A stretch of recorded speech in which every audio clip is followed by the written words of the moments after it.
Eu quero começar fazendo algumas perguntas para o senhor.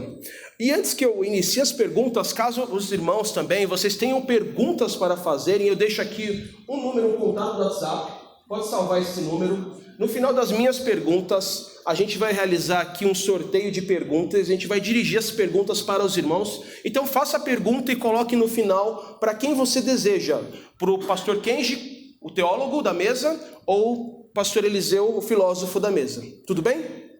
Amém? Amém. Beleza, então. Posso começar? Então vamos lá, então, tá? Historicamente, as igrejas, elas afirmavam que todo o processo de depressão era um reflexo de possessão demoníaca. Inclusive, a melancolia, né, que é uma variação de um termo, ela foi caracterizada como um dos pecados capitais pela Igreja Católica e tudo mais, né? E eu pergunto para os pastores, a depressão, ela é considerada, ela é uma opressão demoníaca? Quem quiser falar primeiro, deixa eu pegar o microfone.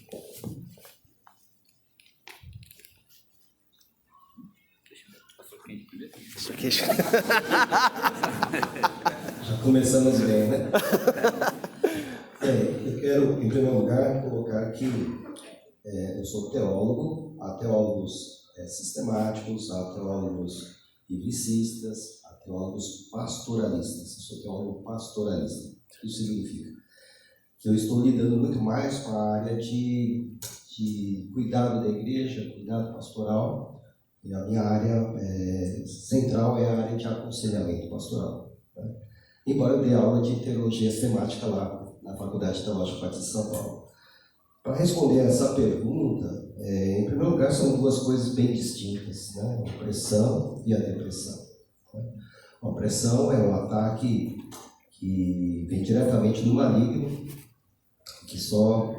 que alcança as pessoas, os seres humanos, mediante os estratagemas que ele mesmo elabora.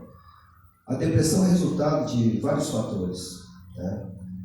Pode ser o estresse, pode ser medo, enfim, qualquer coisa que possa ameaçar a vida, né? O bem-estar, a qualidade de vida de alguém. Essa ideia de ser pecado, ser possessão, no caso seria uma possessão, bem provavelmente, o professor vai nos confirmar, nas ideias da Idade Média, onde as pessoas estavam mergulhadas em muitos conceitos que não foram muito bem trabalhados e julgavam, então, que determinadas situações de sofrimento humano faziam parte de ataques diretos do diabo. Isso ainda encontra reflexo nos dias de hoje, principalmente no nosso meio, eu vou chamar de meio neopentecostal, quando tudo é demonizado. A pessoa com depressão, ela é demonizada, é mais fácil demonizar do que dar causa à situação de dor e sofrimento.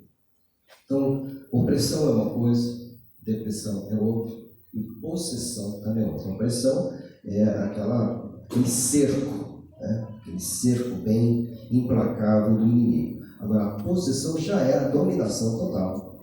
E opressão e possessão são coisas voltadas à questão da batalha espiritual, que depois nós podemos falar, mas a depressão, ela é algo distinto. O demônio pode se aproveitar da depressão e de tantos outros transtornos emocionais. Ele pode se aproveitar, mas nem toda depressão é resultado de possessão ou opressão. A filosofia, ela sempre, só antes de eu falar só uma coisinha, isso aqui foi uma briga, né? Intelectual, a filosofia vai ganhar. Porque eu sou mais, apesar de eu estudar filosofia, mas eu sou gosto muito mais das ideias teológicas do que filosóficas, até por isso que eu sou um pastor, né? Então, o que eu falo aqui, na verdade, não estou defendendo do ponto de vista filosófico, mas eu vou apresentar à medida que eu souber responder, tá bom? A filosofia, ela sempre soube que tinha algo errado com o ser humano. Ela nunca soube exatamente responder o que está errado com o ser humano, mas ela sabia que tinha alguma coisa errada. a filosofia cristã explicou o que está errado no ser humano como uma ausência de Deus. Agostinho, ele foi um filósofo cristão, por exemplo, que foi filósofo e foi cristão, e que formulou esses problemas que nós temos, problemas interiores, depressão, ansiedade e outros males interiores, como ausência de Deus. Uma frase famosa dele, talvez a mais famosa dele, né, que ficou registrada, é aquela frase em que ele diz nas Confissões, falando a Deus: fizeste-nos para ti, e o nosso coração não descansa enquanto não repousar em ti. A ideia do Agostinho, como cristão, é de que os males interiores são resultados da inadequação do homem no mundo em que vive, enquanto ele não encontra Deus, e aí em Deus certamente ele vai resolver todos os problemas, inclusive a sua depressão. Claro que a filosofia secular, né, principalmente a moderna, não vai ter essa visão, não vai pensar em demônios. Os filósofos modernos são muito mais, reconhecem que tem uma coisa errada com o ser humano, e a resposta deles é muito mais em termos sociais, né? Hoje em dia a gente fala muito essa questão do holístico, né, do ambiental, de que o homem ele nasceria, vamos supor, influenciável, mais ou menos como uma tábula rasa, né, para lembrar o termo famoso lá do Locke, e aí ele nasceria e a sociedade então desvirtuaria o ser humano, e a depressão e os males interiores eles seriam resultado dessas desvirtuações, uma vez que a pessoa tem ideais, ela tem uma ideia do que seria o ideal, o bom, e não consegue atingi-los por N motivos, e aí então essa distância, essa ausência entre o ideal e o que é real, então que seria então a depressão. Não teria, portanto, fatores espirituais, filosoficamente falando, mas sim fatores sociais, psicossociais, né? Muito mais a influência da sociedade sobre o ser humano. Muito bem. Som. Você acredita que a influência... Pastor Eliseu, então, vamos agora inverter, começa com o senhor. Você acredita que a influência de algumas celebridades virtuais, aqueles youtubers, né, ou social influencers, eles têm provocado uma revolta entre os adolescentes que se culpam por não terem uma vida perfeita como a deles, ou não serem felizes como eles, né? Você acha que isso também pode classificar esse fator? Veja, a depressão, como a maioria dos males, né, eles sempre são um senso de inadequação. Eu vou começar a responder essa pergunta com um livro que eu li, depois um outro, um livro do Julián Marías. Julián Marías, ele é o discípulo de ele é espanhol. Ele escreveu um livro chamado A Mulher no Século XX. E ele começa esse livro falando a respeito de opressão, a mulher oprimida. Não sei se as mulheres se acham oprimidas. Eu perguntei, como eu sabia que era o tema, eu perguntei para vários jovens se eles se achavam oprimidos né? Nenhum deles achou que era oprimido. Eu achei engraçado isso. Eu achei até engraçado você ali na porta falar que você sente opressão. Porque os jovens para quem eu perguntei, eu acho que talvez eles não estão com essa ideia na mente, né? Mas eles não têm ideia de opressão. O Julián Marías, nesse livro, A Mulher do Século XX, ele fala sobre isso, sobre a opressão da mulher, e ele fala que o conceito de opressão é muito relativo. Ele fala de pesquisas feitas com mulheres em sociedades opressivas que não sentem opressão, elas não acham que são oprimidas. Por exemplo, mulheres muçulmanas. Uma ou outra que a mídia pega, não é? Mas, de modo geral, a mulher não se sente oprimida. E aí ele tem uma série de coisas que ele fala que a nossa sociedade faz, que oprime, que nós não temos conceito de opressão. Por exemplo, atravessar na faixa, você tem que pagar imposto e não pode deixar de pagar o imposto, senão você vai preso, alguma coisa desse nível. Né? Chegar no emprego aquela hora. Então a sociedade cria um conjunto de coisas que outras sociedades, você vai numa tribo indígena, por exemplo, fala, não, às 8 horas da manhã tem que estar lá. E ele não tem escolha, ele acha isso um absurdo, você virou oprimido. Então ele relativiza essa questão da opressão, Julián Marías. E eu falei dele para falar de um outro que realmente me interessa, que é o Etienne de La Boétie, que é um filósofo francês, e ele fala que a melhor forma de opressão é essa opressão inconsciente. É aquela que você não percebe. Ele chama isso de servidão voluntária. Aliás, o nome do livro dele é exatamente isso, o discurso da servidão voluntária, onde ele mostra que a melhor forma de servidão é a voluntária, é onde você se oferece voluntariamente, tá certo? Para servir, então, os seus senhores. No caso, para você servir voluntariamente, você se oferece porque algo te é dado em troca. O que é dado em troca? Aqueles que têm, digamos, o estilo de vida que eu gostaria de ter, eles são o meu ideal, é o que a mídia dá em troca de fato. Então, eu, por exemplo, o prestígio, né? A popularidade, às vezes até o dinheiro, inclusive, embora isso não está em segundo plano, num certo sentido, mas é o que a mídia oferece algo, aquele estilo de vida que de fato eu gostaria de ter. Então eu me deixo oprimir na busca daquilo que eu gostaria de ser. Isso existe, sim, é verdade.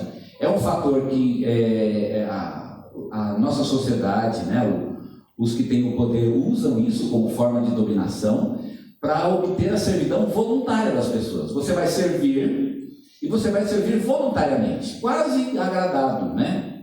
Quase prazeroso, digamos, ser oprimido, uma vez que você tem em troca aquilo que lhe é prometido. O que lhe é prometido? O estilo de vida de um ser humano ideal, com dinheiro, com casa na praia, feliz, na verdade, né? Ou aquele tipo de roupa, né? Ou aquele modelo de ser humano, nem precisa ter dinheiro, mas aquele modelo de ser humano que é super legal, super transado, aquelas meninas muito legais que estão no shopping, aquele cara muito legal de academia que joga bola, e é muito legal ver como que ele coloca, né? Ele sem camisa assim, ele joga a camisa no ombro e sai e tal, do campinho, feliz com os amigos. Essa felicidade eu quero. Porque a minha vida é uma droga, é uma merda, na verdade. Mas como eu quero isso, aí o que faz? Eu me ofereço à servidão, percebe? É uma troca que de fato existe e é muito real, tá bom? Muito bom.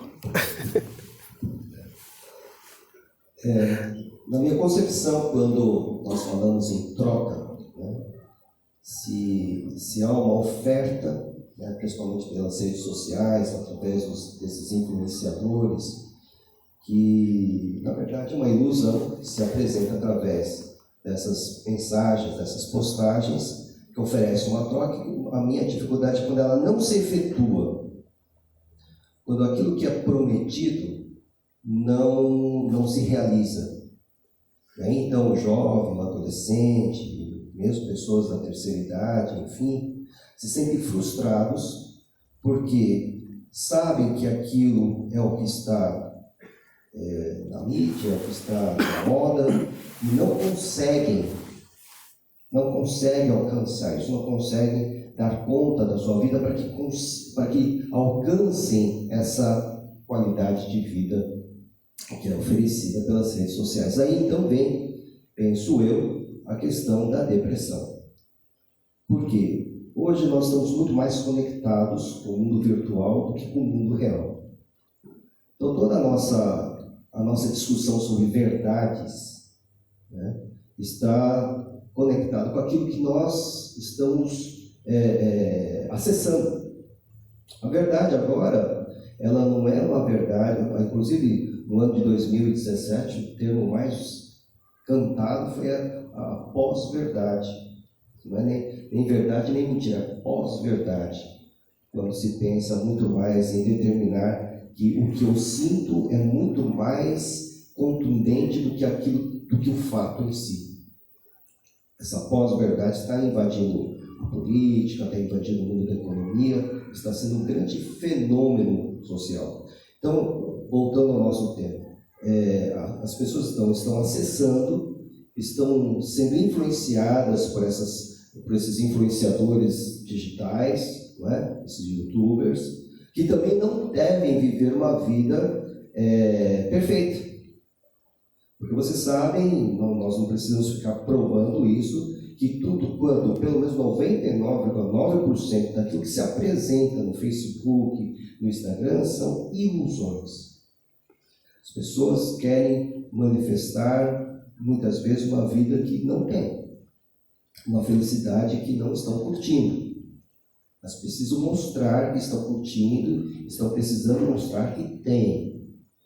Então, as outras querem seguir e as outras querem também os mesmos benefícios e, se não conseguem, se sentem cobrados. Aí vem a figura da opressão. Talvez os jovens, pastor, não se sintam oprimidos, mas são pressionados ou cobrados. Socialmente são. E nessa cobrança social de ter que ter o que os outros têm, de fazer o que os outros fazem, muitas vezes não são bem-sucedidos, e aí vem o abatimento, e do abatimento vem a ansiedade, da ansiedade vem a depressão. Lembro-me de um sociólogo chamado Pierre Bourdieu, que o pastor deve ter estudado também. Ele falou do poder simbólico, né? É aquele poder invisível, né, que vem dos lugares de poder que estão sobre nós e que determinam e impõem uma cultura. E nós acabamos aceitando, assimilando, né, os efeitos desse poder simbólico que é invisível, mas é muito real. Então nós começamos a determinar, a orientar as nossas vidas diante dessas imposições. E aí nós começamos com esse sentimento de inadequação que o bem colocou, né? É uma imposição de cima para baixo, ou do estrangeiro. Você sabe muito bem que muita coisa vem dos Estados Unidos para nós, né? Agora muito mais rápido, por conta da conexão, agora muito mais rápido, e nós começamos a nos sentir rapidamente inadequados. Um exemplo muito simples é a questão, por exemplo, de um smartphone. Você junta dinheiro, corre atrás para ter o último modelo, com não sei quantos recursos, não é? Aí você consegue esse modelo, você fica feliz por 1 ou 2 dias, porque aí surge um novo modelo. Aí você já olha para aquele outro, né, e as pessoas dizem: você ainda não tem esse? Né? Você ainda tem esse modelo? Já começa uma cobrança social que leva à insatisfação e começa novamente aquele círculo em que eu quero, eu preciso, não tenho dinheiro, ansiedade, e assim conseguinte, aí até chegar novamente a um estágio em que a pessoa ou vai fazer de tudo para ter, ou vai se abater porque não tem. Então, os influenciadores hoje, sem dúvida nenhuma, podem ser categorizados dentro daquilo que, infelizmente, né, jogando muito embaixo, né, dos formadores de opinião. Infelizmente, né, eles não têm uma formação, eles não têm.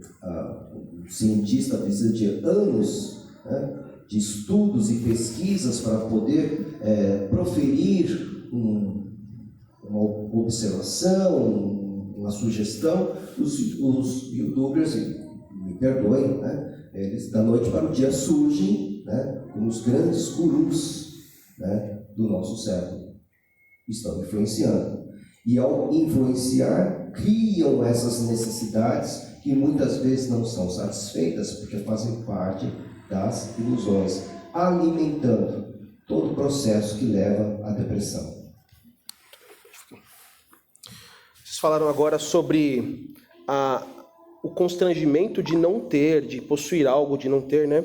E aí a gente vê que o MEC, ele divulgou uma pesquisa na qual indica que 9 de 10 adolescentes da faixa etária de 15 anos sofrem esse problema de exclusão, né? Que a gente hoje forma como bullying.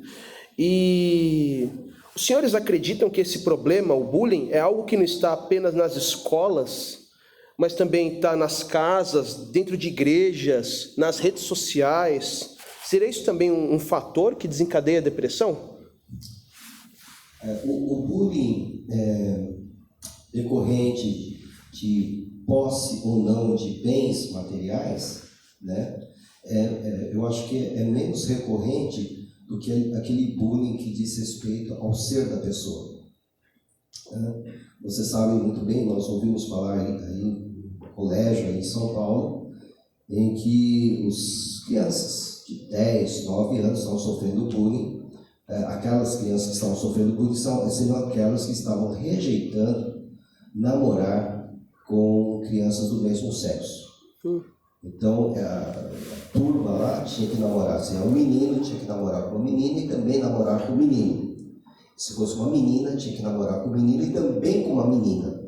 Aqueles que não aceitassem essa regra social estabelecida nessa escola estão sendo perseguidos. Aí é uma questão da influência que vem, essa questão de educação de gênero, né? Desses posts que nós encontramos aí de defesa das minorias, enfim, etc. e tal. Então, tem essa questão, né, do bullying, de ter e não ter, e também do ser e não ser. Né? Agora, o que nós percebemos é o seguinte: com o distanciamento da relação familiar, pai, filho, mãe, filha, as crises têm se intensificado. Por quê? Porque os novos pais e as novas mães estão terceirizando a educação para as escolas, igrejas e outras instituições.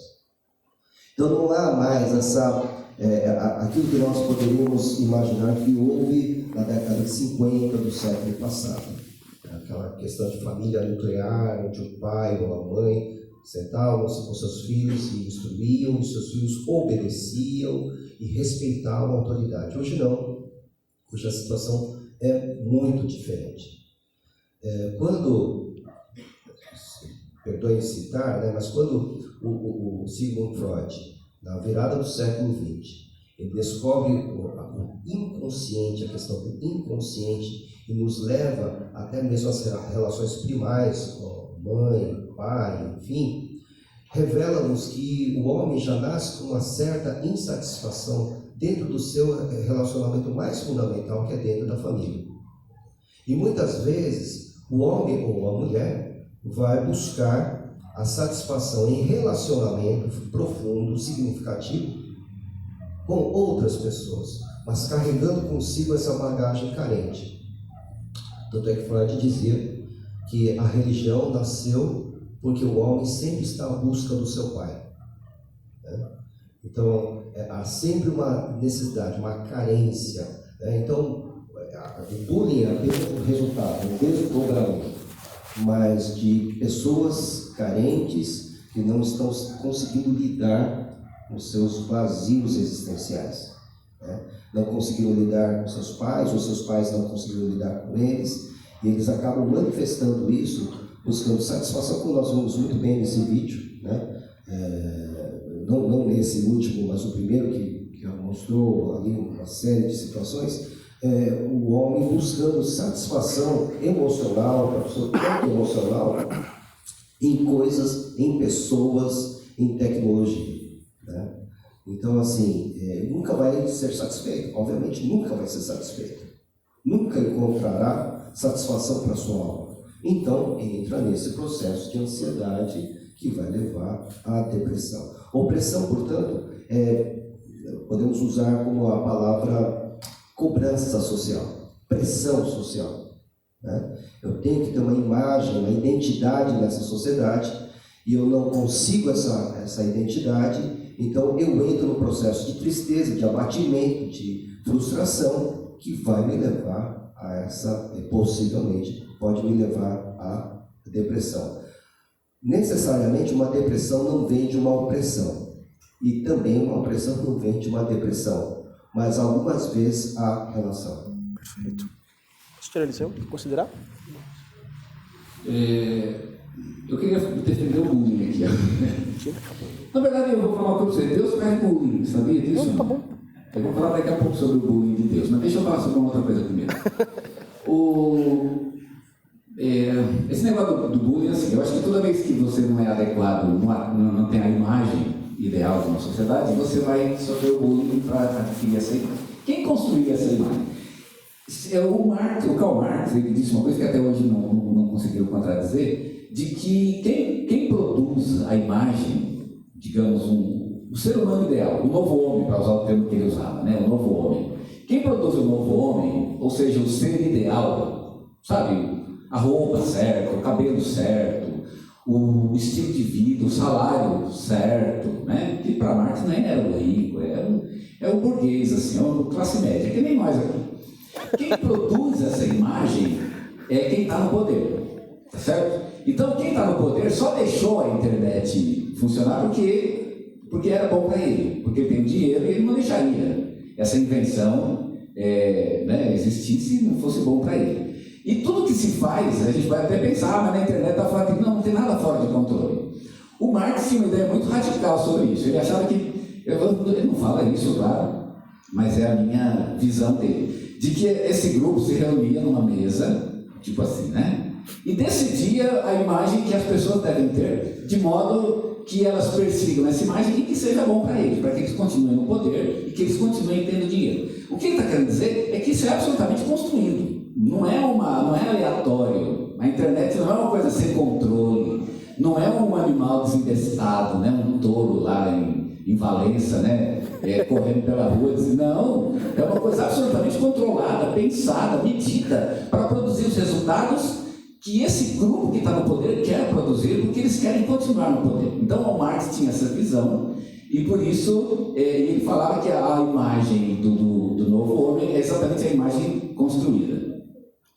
É interessante que, e agora eu vou defender o bullying, o divino, claro, não o humano. O humano é para ser condenado mesmo, né?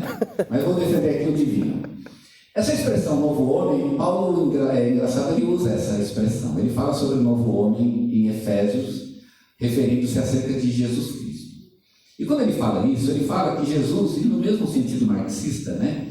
De que Jesus é o homem ideal, aquele que é o ideal de todo ser humano. Mas é Jesus. O bullying de Deus é exatamente esse, né? Ele faz bullying com quem não é igual ao filho dele. O filho dele é o querido, é o amado, sabe aquilo, né? Ele gosta do filho dele. Vamos falar português aqui. Ele gosta do filho dele. Você quer que ele goste de você, você tem que ser igual ao filho dele. Quanto mais igual o filho de Deus, que é o amado com A maiúsculo, muito mais o seu amado com A vai crescer, né? Vai ficar um amado, né? Vai até virar amado, não sei se chega a maiúsculo, que ninguém. Pode ser o Amado Batista? Pode ser o Amado Batista? Pode ser Batista, claro, com certeza. Não tenha dúvida, Amado Batista, né? Como, aliás, amado qualquer, né? Inclusive Amado Batista. Mas o que é interessante é que Deus faz bullying com quem não é igual ao filho dele, vocês percebem? Porque você é convocado para ser igual a Cristo, tá certo? Então o ideal, não é que o ideal, mas a gente tem que ser mente, não, ninguém tem que ser livre, livre no sentido de fazer o que eu quero, a hora que eu... Não, isso não é o ideal do ser humano. O ser humano é chamado mesmo para viver um ideal, e o ideal tem nome e endereço, se chama Jesus Cristo. Ele é o ideal, você tem que olhar para ele e imitar ele. Mas eu não tenho nada a ver com você, não tem, então muda. Você vai mudar, você vai ser igualzinho. Quanto mais igual a ele, muito mais você está vivendo o ideal de Deus na sua vida, ok? Então eu acho assim que o bullying humano ele é destrutivo, porque ele propõe um ideal humano. Mas o bullying divino ele é construtivo, porque ele propõe o ideal de Deus para cada um de nós. O que a gente tem que fazer é rejeitar, né, o ideal humano e assimilar e assumir o ideal de Deus para a nossa vida, que é ser imitador de Jesus. Então, e olha, o bullying de Deus ele manda para o inferno, que é um bullying maior que esse. Né? Pode deixar que o senhor... Só uma observação. A questão do bullying de Deus, eu estou ouvindo agora. Você inventou agora, né? Muito bom. Porque se ele só ama aqueles que são parecidos com o filho dele, que é o homem ideal, nós vamos ter um problema com João 3,16. Porque ele vai amar o mundo antes que fôssemos iguais, ou pretendêssemos ser iguais a ele. Paulo vai nos ensinar lá em Romanos capítulo 5 que antes mesmo que nós fôssemos amigos de Deus, na verdade inimigos éramos de Deus, ele ofereceu o seu filho. Então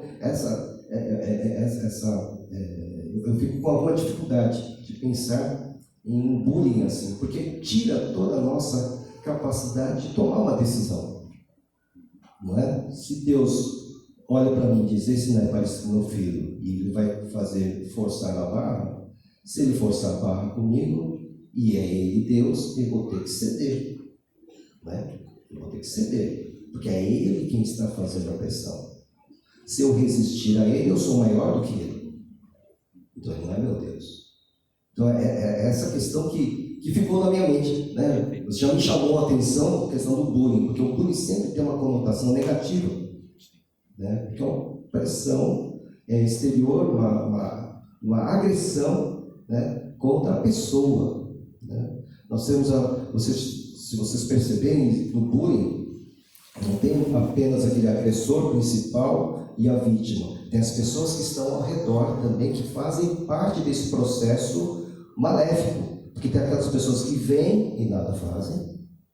Tem aquelas pessoas que vêm antes com ele do que comigo. Não é? Aquelas pessoas que olham, sentem pena, mas e daí? Né? Enfim, todo o processo do bullying, aliás, eu esqueci até o nome do autor, eu estava lendo, é um processo maligno.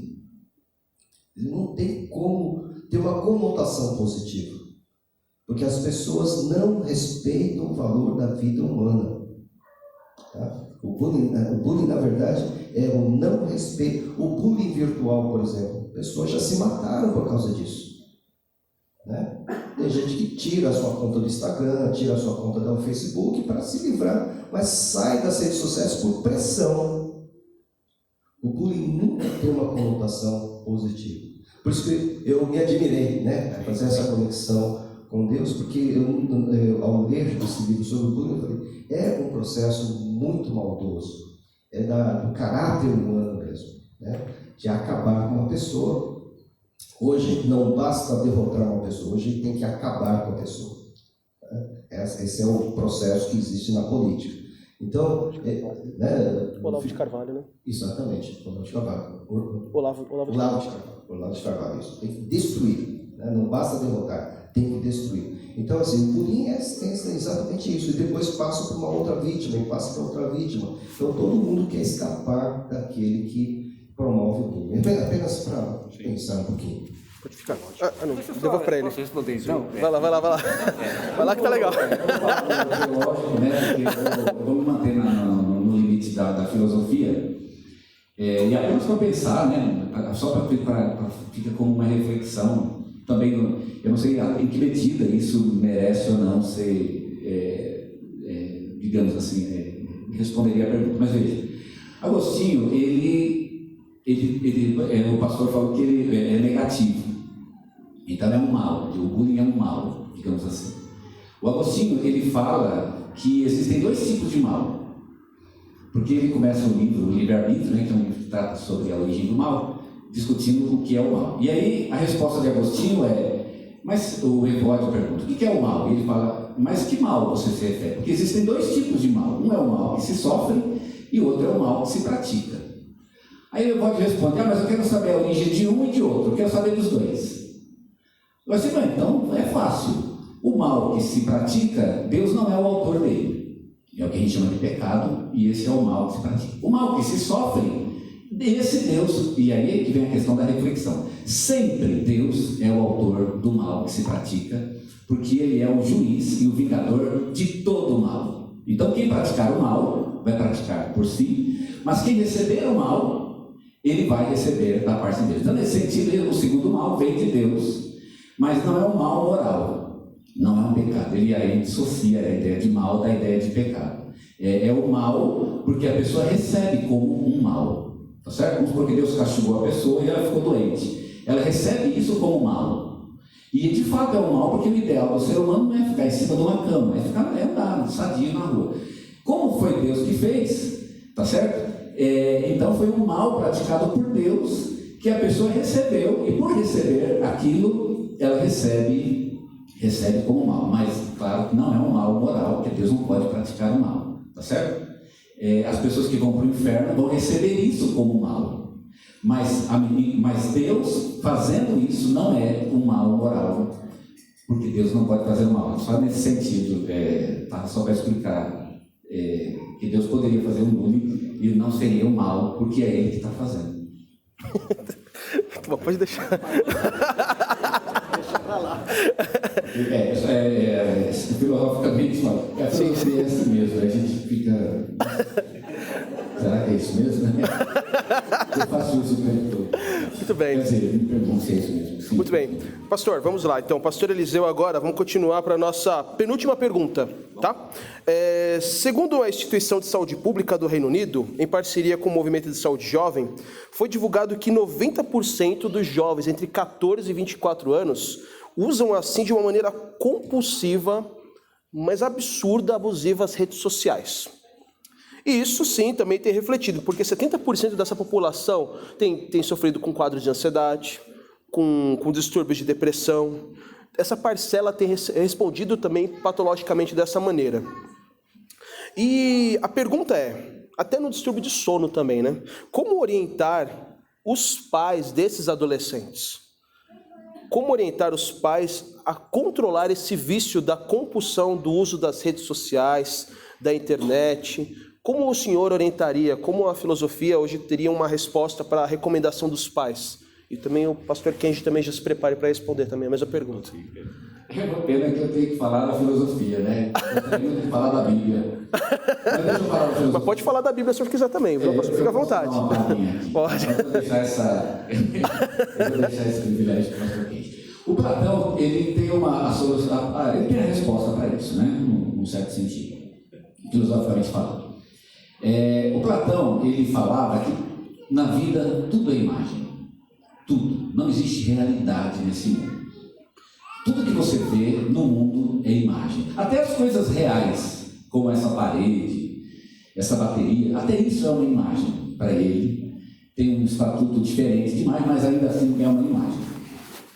E ele fala que todas as pessoas, ele coloca isso em termos de uma alegoria, todas as pessoas contemplam essas imagens e acham que essas imagens são reais. Mas para ele o mundo não é real. O que o Platão, a gente pode pensar, ele é assim mesmo, é exagero, não sei, mas o Platão falava que pelo fato do mundo ser uma imagem, é muito fácil você controlar as pessoas usando a imagem. É engraçado essa série que o Rodrigo citou hoje, que é o Black Mirror, né, que é o espelho negro. É a ideia de que você está olhando, na verdade, para um espelho, você não está vendo o mundo real. Eu acho que a pergunta, filosoficamente falando, é como tirar o teu filho, o teu irmão, o teu marido do mundo da imagem, percebe? Mas qual é o problema da imagem? Qual é o problema? Por que a imagem é um problema? A imagem é um problema porque ela não me conecta com a verdade em si. A verdade, ela é uma realidade. Há na filosofia uma similaridade entre o verdadeiro e o real. O verdadeiro é o real e o real é o verdadeiro. Quem vive a imagem não vive o verdadeiro. Por isso, está vivendo o irreal. A pergunta é como tirar da imagem para colocar na vida real. O Platão, ele fala que você tem que fazer, ele vive preso, né? É uma cadeia, de fato. Quem vive no celular, e o celular lembra muito a figura do Platão, dos prisioneiros da caverna olhando para as imagens refletidas na parede. E é mais ou menos isso. E eles estão presos. E quando um deles vai ser libertado pelo mestre, filósofo, né, que vai libertar a pessoa, ele não quer isso. Ele chora, não, eu não quero, ele esperneia, não, o que você está fazendo comigo?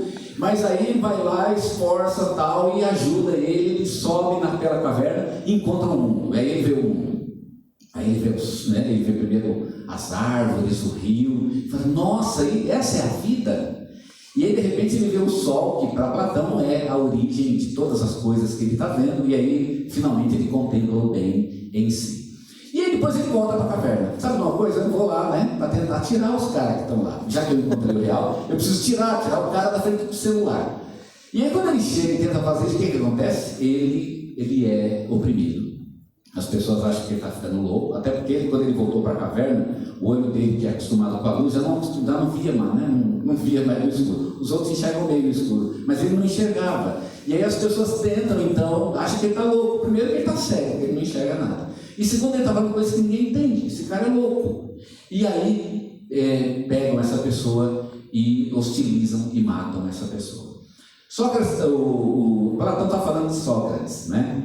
Que tentou tirar a sociedade da obscuridade, né, das imagens e que recebeu como em troca a perda de sua própria vida. Ele foi morto porque era a única pessoa que tinha visão, né? Podia ver a realidade na sociedade grega, dizia o Platão. Eu acho que é mais ou menos isso. Essa é a pergunta, filosoficamente falando. Como a filosofia não responde nada da sua pergunta, então eu vou deixar a pergunta, né? Como tirar uma pessoa do mundo da imagem para colocar ela no mundo real, né? Em vez de virtual, mas o mundo real. Como tirar da caverna, né, que é esse mundo virtual, e colocar essa pessoa no mundo real? É uma pergunta realmente, eu acho, dificílima. E talvez não seja possível sem que você seja hostilizado e sem que as pessoas vão criticar muito você. Certo? Muito bom. Bom, agora eu falo com o pastor conselheiro, né? Existe hoje uma doença já catalogada no CID, que se chama nomofobia. Essa doença está relacionada ao vício, né? A dependência da tecnologia. Então, a pessoa que não consegue ficar 10 minutos longe do seu aparelho celular tem todas as indicações que sofre dessa doença. Você pode perceber na praça de alimentação, por exemplo, uma família senta ali, 4 ou 5 pessoas, e você olha de repente para essa família e todos estão usando seu aparelho celular. Estão ali sentados, presentes como família, mas não estão como família.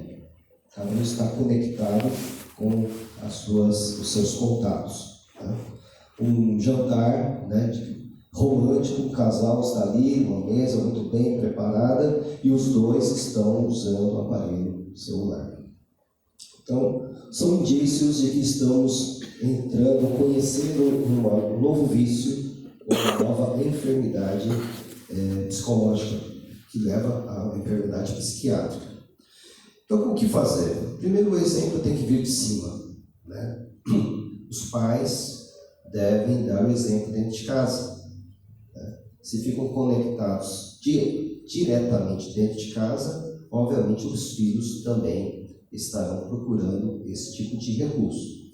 Antigamente, os pais colocavam os filhos diante da televisão e a televisão se tornava a sua babá, né? Para que eles pudessem ter um pouco de paz, colocavam na frente da televisão e eles faziam o que tinham que fazer.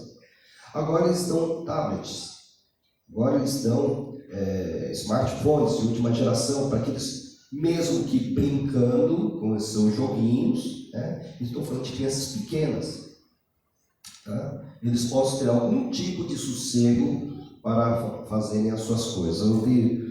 Foi muito interessante um vídeo que eu vi um tempo atrás, com um bebê, 2 anos, 1 ano e meio, sentadinho no chão, brincando com tablet, né? Então, passar o dedinho ali, tinha um joguinho dele ali, passando o dedinho. Aí tiraram o tablet do nenê e colocaram uma revista na frente dele. Ele começou a passar o dedinho na revista. Quando viu que não acontecia nada, ele jogou fora a revista. Quebrado. Quebrado. Daqui a alguns anos, ele vai pegar um livro, né, livro de papel, né, vai ver que não... e vai desprezar o livro, porque não corresponde às suas necessidades, né? Então, eu parto do princípio de que, primeiramente, são os pais que devem dar o exemplo, né? A hora para acessar, há tempo para ficar acessado, né?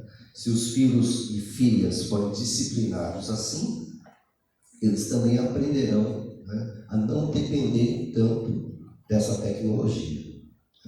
Tem gente que morre, quase que literalmente, se de repente perdeu a internet ou coisa que o valha, porque parece que foi desterrado, exilado no último deserto do mundo. Eu conheço um pai que ele ia levar as crianças para o cinema, né? Então estava ele, a sua filha e as amiguinhas, essa filha para levar para o cinema. Quando ele olhou pelo retrovisor, ninguém se falava e todas estavam, meninas de 10, 11 anos, todas estavam salvo do seu celular. Ele estacionou o carro na hora, recolheu todos os celulares, colocou tudo dentro do porta-luvas do carro dele e falou: só libero depois do filme no cinema. Percebe? Com isso nós estamos perdendo o valor do relacionamento. Então tem que partir primeiro dos adultos. Então, como pastor conselheiro, né, eu sempre tenho colocado que deve partir do adulto. O adulto tem que dar o seu exemplo, para que as crianças então possam entender que há limites. Essa geração de crianças, pré-adolescentes e adolescentes não sabem o que é limite. Prestem bem atenção, não sabem, né? Há uma geração que já está adulta, que nunca recebeu um não de seus pais. Você quer ver uma prova? Feminicídio. Tá? Você pode perceber que 90% dos casos de feminicídio foram de homens que não suportaram a rejeição. A mulher disse: não quero mais, matou. Não quero mais ficar com você, quero me divorciar, matou. Pessoas que não são mais tolerantes à rejeição. Né? Então, se você coloca um smartphone, um tablet na mão de crianças pré-adolescentes, tudo que você vai encontrar aqui é sim. É sim, não tem não aqui, é tudo sim. É só ele acessar. E essa cultura vai continuar a crescer, a intensificar. Por isso, a necessidade da intervenção de um adulto consciente que não seja viciado e dependente também. Porque senão ele vai adoecer toda a família. Eu tenho certeza que muitas dessas doenças psiquiátricas, né, são decorrentes, sim, dessa dependência tecnológica. Né? Precisaríamos, né, de uma conscientização na igreja, né, com famílias, com pais e mães, para que haja verdadeiro controle dentro de casa. Não é proibição, não é nada, mas no diálogo, né, na limitação. A criança precisa aprender o que é um limite. Nós precisamos também nos organizar, disciplinar nossa vida. Nós gastamos tempo com o smartphone e às vezes nós não gastamos tempo e investimos tempo com a família. Né? Então nós precisamos rever esses pontos para que possamos dar conta dessa dificuldade. Perfeito. Muito bom. Última pergunta, pastores. Recentemente tivemos casos de adolescentes e jovens depressivos que cometeram suicídio. E foi como bem o pastor Kenji citou, crianças que utilizam, né, tablets, smartphones, acessam vídeos no YouTube e viram a Momo, né? Que foi um caso bem... A Baleia Azul, que também é um outro caso. Existe essas relações também com a internet, né? O que pode levar essas pessoas a querer entrar em jogos como esses? Então, a Baleia Azul, esses jogos de suicídio. A gente viu também a série, né, do 13 Razões Por Quê, o 30 Reasons, né? Tudo por que os jovens eles chegam a esse limite? Os senhores têm alguma situação? E também, finalmente, como aconselhar esses jovens que têm essas tendências suicidas? Eu quero aproveitar que estou com o microfone, apenas lembrando a frase do Billy Graham, quando ele dizia que há um vazio no homem que só Deus pode preencher. Né? E parece-me que esse vazio tem surgido muito precocemente no coração de crianças. Né? Se não há um relacionamento sadio com seus pais, se o relacionamento é vazio, é distante, estão procurando satisfação em outros pais, entre aspas, né? Pais na internet, pais no Facebook, né? Eles vão seguir as instruções que surgirem lá, com certeza, porque é alguém que está dando atenção. Nós vivemos uma sociedade carente, emocionalmente carente. Qualquer um que hoje der atenção vai receber, sim, uma reciprocidade. Antigamente nós dizíamos que todos têm direito a 15 minutos de fama. Hoje esse tempo abaixou, diminuiu drasticamente por causa da internet, por causa das redes sociais. Então precisam chamar atenção, querem atenção. Todos aqueles que dão atenção, obviamente, vão merecer um carinho maior.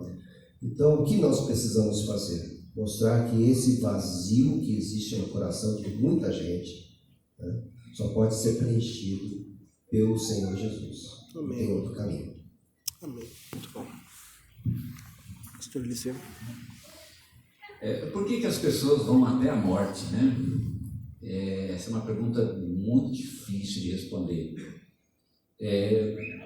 Falando um pouco sobre a filosofia cristã, a filosofia cristã tem um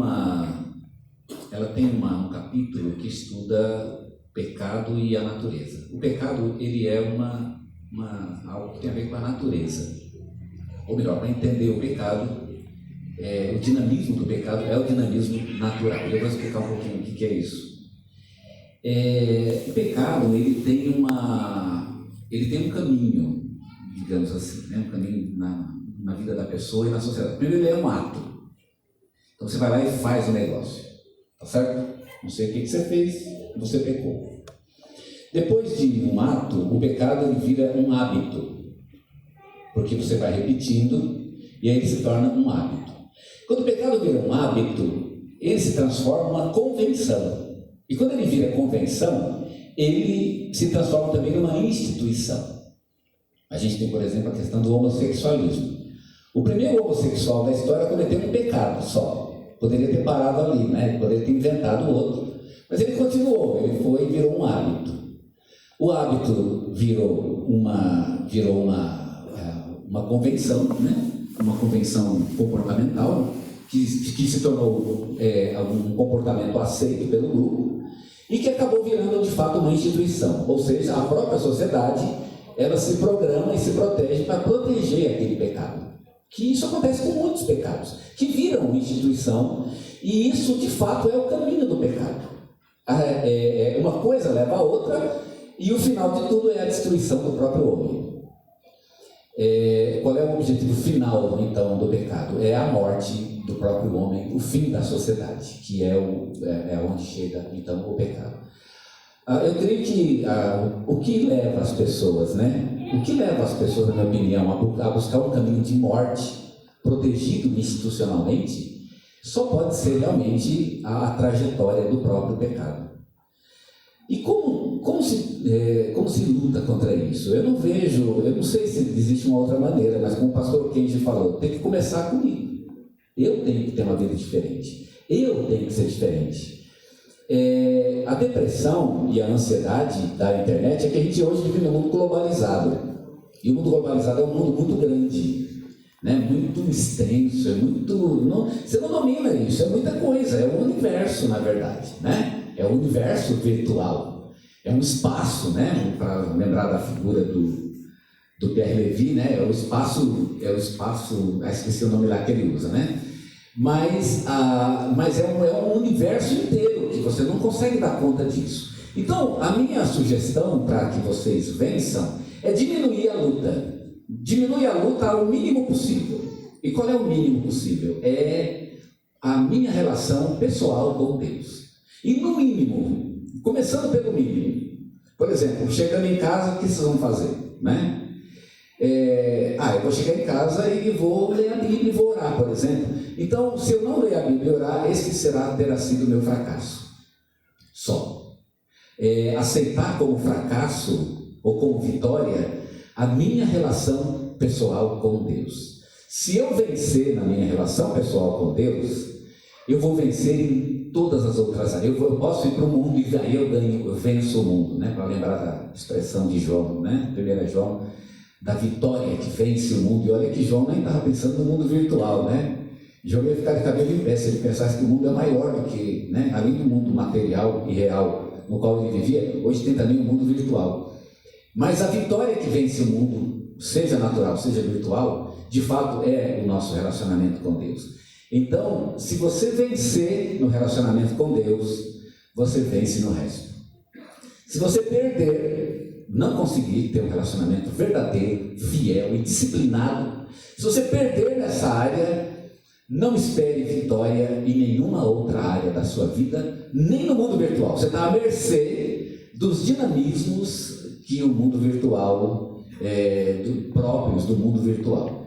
Então, eu acho que uma solução para começar com a gente mesmo é essa: diminui a batalha ao mínimo, ao meu relacionamento pessoal, disciplinado, diário com o Senhor Jesus. É leitura da palavra, é oração, é testemunho, é meditação. E se eu vencer isso, o resto vai ficar mais fácil, tá bom? Amém. Eu acho que tem muito o que falar do resto, mas eu acho que se a gente conseguir isso, já terá sido certamente uma grande vitória, né? Muito bom.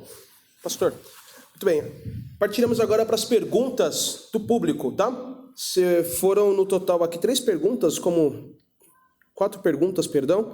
Como são perguntas pequenas, curtas, eu vou pedir a gentileza dos pastores escolherem quem vai responder. 2 para cada, tudo bem? Aí a primeira pergunta foi feita por um jovem, não vou identificá-lo para não constrangê-lo. Qual o conselho para aqueles que se sentem oprimidos por aqueles que são os influenciadores da era da mídia, em caráter da boa vida, que não sabem como conquistar, e a depressão que isso pode causar? Pelo que eu entendi aqui, qual o conselho que os senhores podem dar, né, o pastor Eliseu ou o pastor Kensh, para aqueles que vivem a opressão, né, dos digital influencers, e como escapar disso, como sair fora disso, né? Imagino que os senhores já responderam alguns trechos, né, algumas respostas, mas eu gostaria que os senhores respondessem um pouquinho melhor essa pergunta. Tá. Vou responder em breves palavras o que eu penso. Fechou. Pode ser? Claro. Pastor. O meu conselho é: sofra. Entra num caminho de sofrimento. Abandona isso. Vai sofrer muito no primeiro dia, na primeira semana, no primeiro mês. Vai sofrer razoavelmente 6 meses. E vai sofrer só um pouquinho no primeiro ano. Mas no segundo ano, cara, você vai descobrir. Então, larga isso e faz de Cristo o teu ideal. Eu acho que vale a pena, tá bom? Muito bem. Segunda pergunta. Pode continuar. Segunda pergunta mais teológica aqui, ó. Então vai para o pastor Kensh. A outra pergunta também é teológica, viu? A outra é mais teológica. A segunda também o pastor Kensh pode responder. O espinho na carne de Paulo era uma opressão? Primeiro porque, se você olhar lá na segunda carta aos Coríntios, você vai perceber que Paulo recebe esse espinho na carne porque ele teve uma visão celestial, uma visão divina, que nenhum homem teve. Subiu até o terceiro céu, né? Ouviu palavras inefáveis que não podem ser repetidas, e exatamente para que ele não se envaidecesse, né?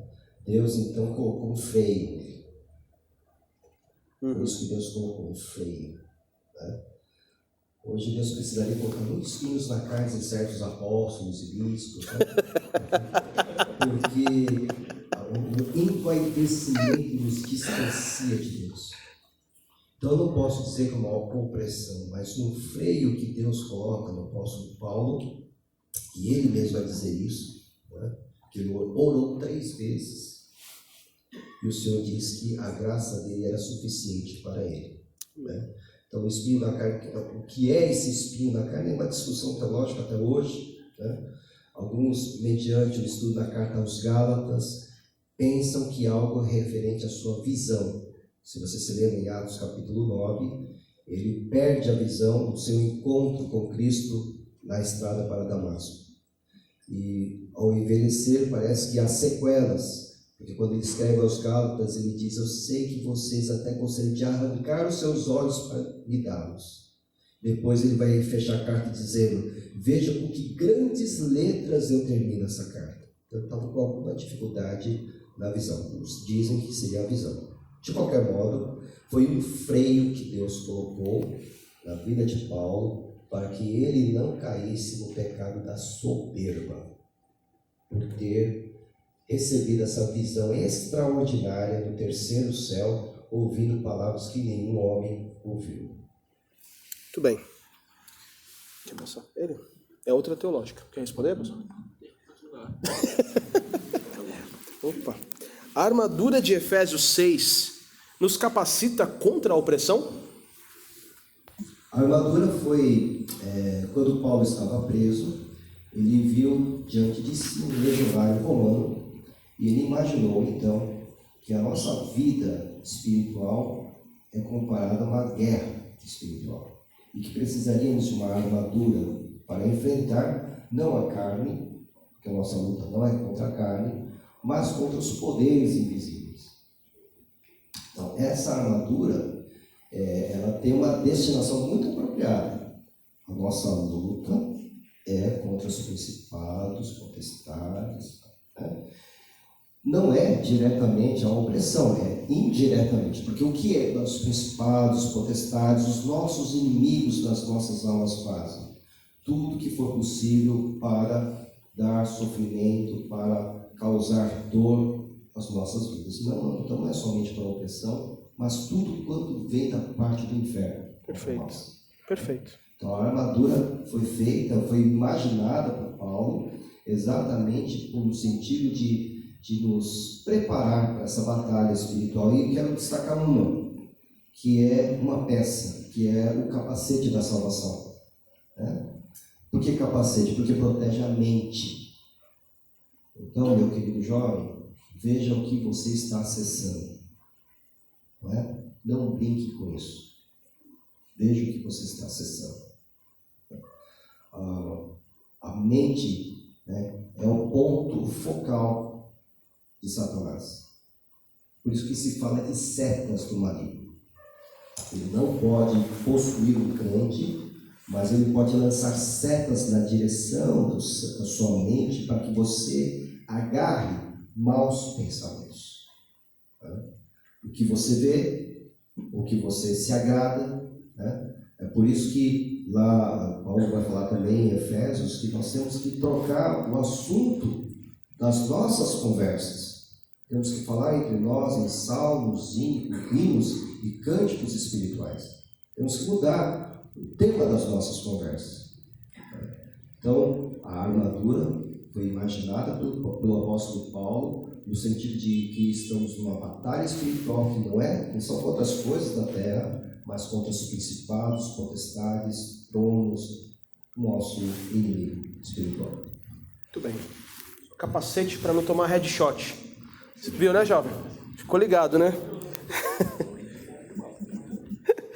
Vamos lá, então. A última pergunta, pastor Eliseu. Na Bíblia, Deus nos orienta para um tempo de falar e outro de calar.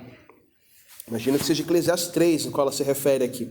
As redes sociais têm forçado pós-verdades. Por exemplo, acredito, logo estou certo. E isto faz com que só exista tempo de falar e falar e falar, ou digitar, digitar e digitar. Há uma opressão na quase extinção do calar? No ouvir? Com a imposição das razões, ou razonites? Todo mundo tem razão nesse momento? O que o senhor acha? Isso é verdade mesmo. Esqueci o nome do cara agora. Esqueci o nome do filósofo. Ele tem um capítulo interessante. Ele foi um filósofo fenomenologista, isso, né? Você queria falar fenomenal. Que fala sobre o fenômeno, né? Ele tem um capítulo interessante num livro dele que fala sobre um cara que foi na praia. Aí o cara foi na praia e tal, e aí ele viu um cachorro morto. Aí ele voltou para casa e falou para a mulher: querida, hoje eu fui na praia e eu vi um cachorro morto. Aí no dia seguinte ele resolveu ir na praia de novo.